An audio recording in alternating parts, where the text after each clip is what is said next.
The silence was the first thing Nora noticed. It wasn't the gentle hush of a peaceful place, but something deeper, an absence that seemed to swallow every trace of sound, as if the walls themselves were holding secrets. It wasn't just quiet, it pressed in, thick and heavy, as if the room itself was holding its breath. The air felt dense, almost suffocating, and Nora hesitated on the threshold, uncertain if she should step further inside. The rain hammered the window, but inside, every sound was swallowed by the hush. Even the distant city noises seemed to fade away, leaving only the relentless patter of rain as a reminder that the world outside still existed. Nora let the door click shut, the noise unnaturally loud. The echo lingered, as if the room resented the intrusion. The room was faded and tired, peeling wallpaper, a sagging bed, a crooked lamp that cast long, uncertain shadows across the floor. Everything seemed to have settled into a kind of weary resignation. But it was the large, tarnished mirror that drew her gaze. It stood out oddly grand in the otherwise neglected space, as if it had witnessed too much. Its surface was cloudy, streaked, almost as if it had been weeping. The glass reflected the dim light in strange, distorted patterns, making the room feel even more unreal. Nora dropped her bag. The thud vanished into the silence.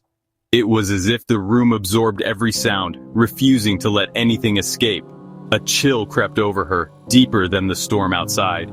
It wasn't just the cold, it was a sense of loneliness, of memories lingering in the air.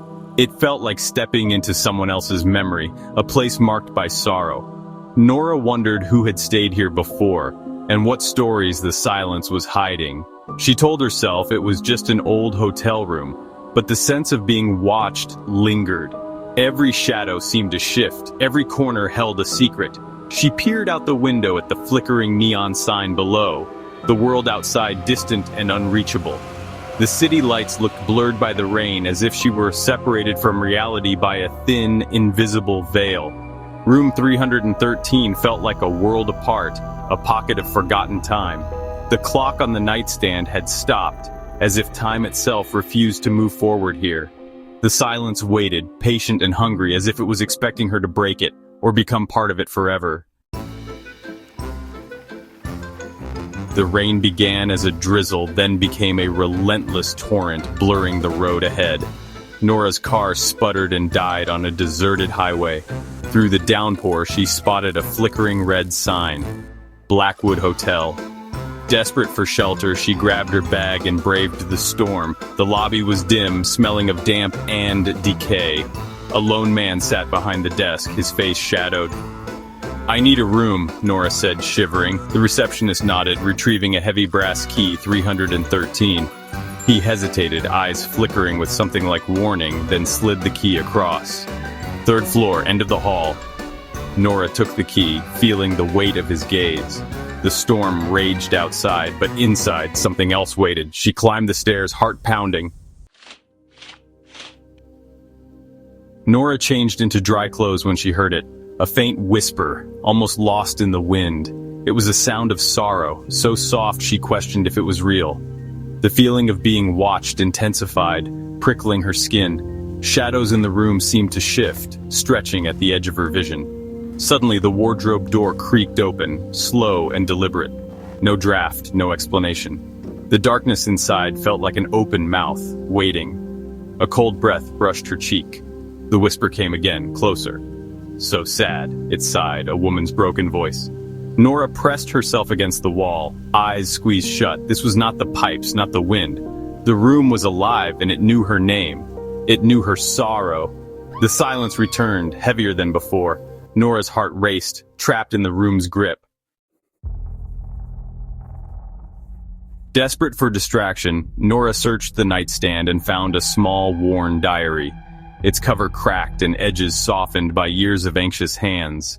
The air in the room seemed to shift as she picked it up, as if the diary itself was waiting to be read. The handwriting inside was frantic, the ink blurred by tears and trembling hands. Each word seemed to bleed with emotion, as if the author had written in a rush, desperate to be heard. The author, Catherine, had come to the Blackwood Hotel to escape her own loss, seeking solace in its quiet halls. But the hotel offered no comfort, only shadows and memories. The early entries mirrored Nora's heartbreak, echoing her loneliness and grief. It was as if Catherine's pain reached out across time, binding them together. But soon Catherine wrote of whispers, moving shadows, and the mirror that seemed to watch her every move. The hotel's silence was never empty. It was filled with secrets. "It watches me. It feeds on my pain," one entry read, the words pressed deep into the paper as if she hoped someone would understand her warning. The final pages were frantic. "The mirror is a door. It's not just glass, but a passage for something hungry. It traps the pieces of you that hurt, holding on to your sorrow and refusing to let go.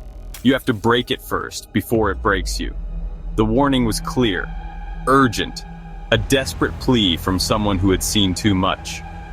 Nora glanced at the mirror, dread settling in her bones, her breath catching as she realized she was not alone in the room. The room felt colder, the air charged with warning, as if the walls themselves remembered Catherine's fear. The diary ended abruptly, the rest of the pages blank, as if the story had been cut short by something unseen. Nora closed the book, hands shaking, her heart pounding with the weight of Catherine's unfinished tale. The message was clear, a plea from someone who hadn't escaped, a warning echoing through the years. The mirror was more than it seemed, its surface rippling with secrets and sorrow. Nora's reflection seemed to watch her, waiting, as if daring her to look away. The silence deepened, as if the room was listening, holding its breath for what might come next. She realized she was not the first, and might not be the last. The story was unfinished, and the mirror was still waiting. Nora stood before the mirror, unable to look away. The air was thick with dread, every breath heavy as if the room itself was holding its breath alongside her.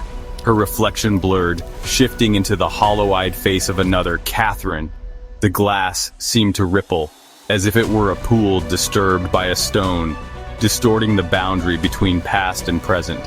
Whispers rose from the glass, not just sounds but memories, her own.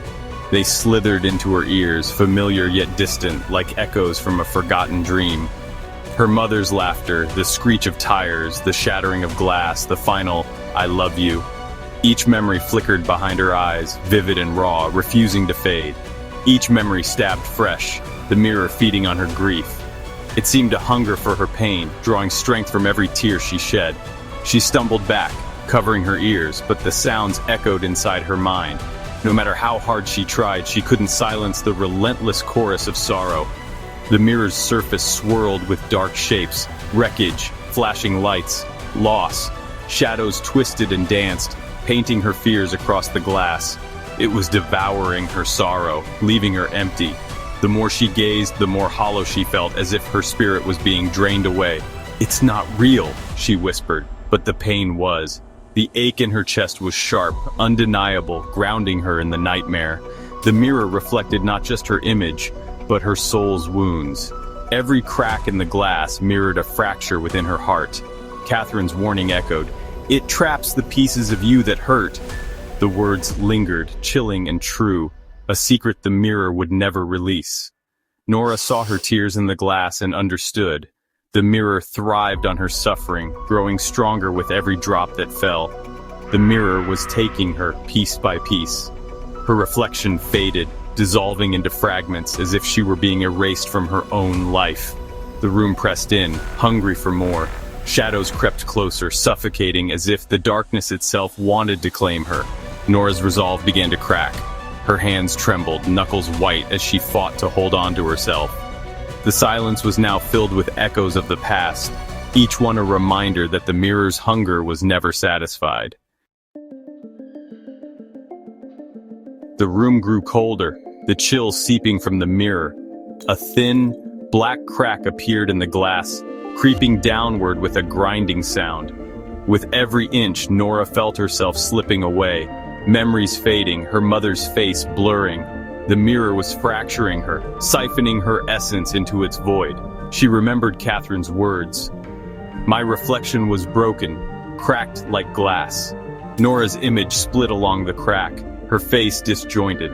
The despair pressed down, making it hard to breathe. The crack splintered, webbing across the mirror. Whispers intensified, a chorus of sorrow, Catherine's and others before her. The mirror was a library of pain, ready to add Nora's story. The diary's warning screamed, "You have to break it first!" Nora's hands trembled, her will flickering. The room waited, the mirror's hunger growing. She knew what she had to do. Adrenaline surged. Nora's last rebellion against the emptiness. "No!" she whispered, clutching the diary's final command. She grabbed the heavy lamp, yanking it from the wall. The room plunged into darkness, the mirror pulsing with energy. The cracks spread, the whispers became screams. Faces flickered in the glass, Catherine, others all pleading.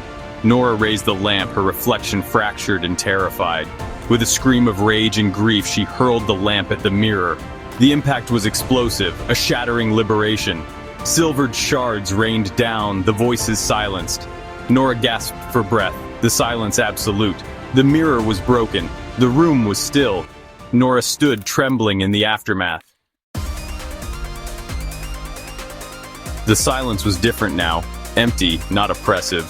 The cold receded. Nora stood panting, lamp base in hand.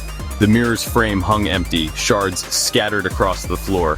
She stepped closer, searching the broken pieces for her reflection. But the glass showed only the room, no sign of her face. She picked up a shard, held it to her face. Nothing. It was as if she was invisible, erased from the world. Fear crept in, colder than before.